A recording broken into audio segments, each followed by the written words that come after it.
Kita mo, nagsimula ito sa kaunting maling pagkaunawa sa salita. At pareho lang, nagtatapos ito sa parehong paraan. Personal kong sinuri ang versyong English ng Message Hub at nakahanap ako ng napakaraming nawawala at magkasalungat na mga teksto ng sermon na nagdudulot ng labis na kalituhan at away sa mga manampalataya sa buong mundo dahil sa mabuting intensyon ngunit nakaliligaw sa mga tao. Mga tagasalin ng Message Hub sa kanilang app, nalaman kong ang ilan ay walang kahihiyan na pilitin ang propita na magsalita ng mga bagay na hindi niya sinabi. Ang ilan ay halata at ang ilan ay hindi gaanong kahalata.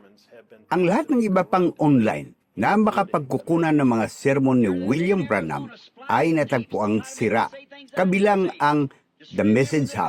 Narito noong isang araw sa Arizona, pinagsasama-sama ang mga tape para subukang pilitin akong magsalita ng mga bagay na hindi ko sinabi.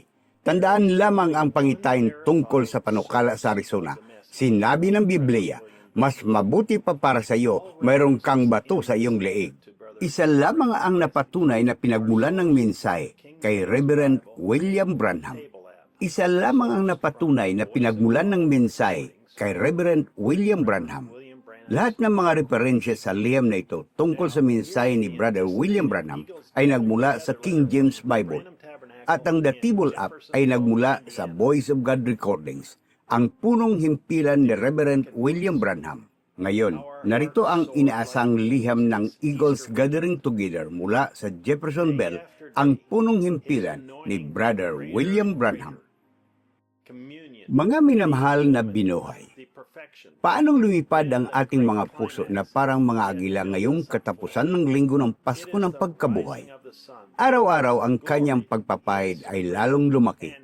Komunyon, ang paglilibing, ang kasakdalan, pagkatapos ay ang dakilang kasukdulan ng kanyang itinayo para sa atin. Ito ang pagsikat ng araw. Luwalhati, siya ay nabuhay at buhay sa bawat isa sa atin. Inihayag niya ang kanyang salita sa bawat isa sa atin. Sa hindi pa natin naririnig noon, pinuno ng pagpapahid ang ating mga puso. Pinunan ng kanyang presensya ang hangin. Tila malapit na ang pag-agaw. Isinalaysay niya sa atin ang nangyari. 2,000 taon nang nakalilipas. At pagkatapos ang nangyayari ngayon, noong 2026, si Jesus ang unang mais ng trigo ng Diyos na binuhay mula sa mga patay. Siya ay binuhay ng kapangyarihan ng Diyos na nagbibigay buhay. Binuhay ng Diyos ang kanyang buhay. Binuhay siya mula sa mga patay. At siya ang unang bunga ng mga natutulog. Siya ang unang dumating sa kapanahunan. Ang bigkis ng Diyos na iniwagayway bilang alaala ng pagpapasalamat sa Diyos. Naniniwala na ang iba sa atin ay darating. Ito ay isang tanda. Pagkatapos ipinahayag niya sa atin ang mga nangyari ngayon.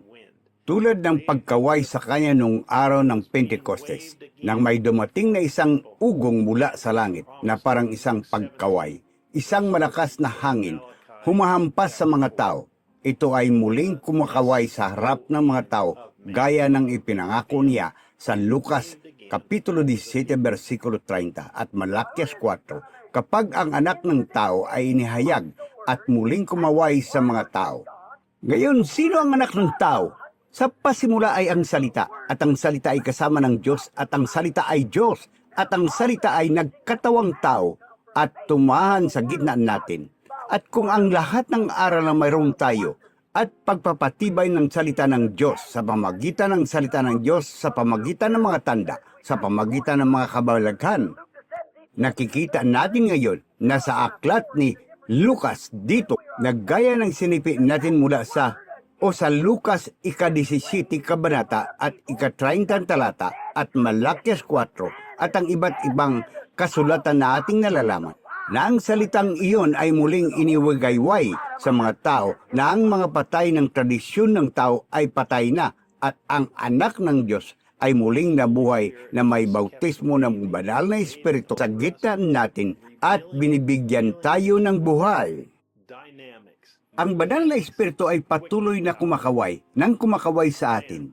Inihayag at inihayag ang kanyang salita, dinamika, mekanika, kapangyarihan, nagbibigay buhay, Pagkatapos ng tila, hindi na ito maaring maging mas dakila.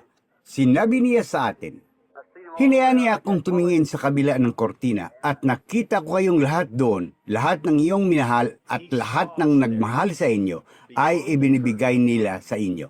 Kita mo, nakita ko silang lahat doon ng ganon. Ano yon? Kapangyarihang nagbibigay buhay. Nakita niya tayo roon sa kabila ng tabing ng panahon. Naroon kami kasama niya.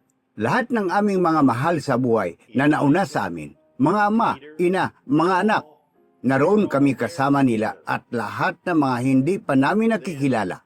Moises, Elias, Pedro, Pablo, naroon kaming lahat ng magkasama. Pagkatapos tulad ng kaibig-ibig na banal na espiritu na siya, ayaw niyang kalimutan kaming mga may sakit, malulumbay at bugbog, kaya't ikinumpas niya ang kanyang sarili sa amin upang ang lahat ay gumaling sa anumang aming kailangan. Ang mga taong ito na mga kapwa mamamayan ng kaharian, isang may-ari ng kapangyarihang nagbibigay buhay, buhayin ito sa kanila. Panginoon, ngayon din. At naway ang Espiritu ay pumunta mula sa agila patungo sa agila, mula sa salita patungo sa salita, hanggang sa ang kapuspusan ni Jesus Kristo ay mahayag sa bawat katawan para sa physical, spiritual o anumang pangailangan na kailangan nila habang pinapatong namin ang aming mga kamay sa isa't isa sa pangalan ni Jesus Kristo.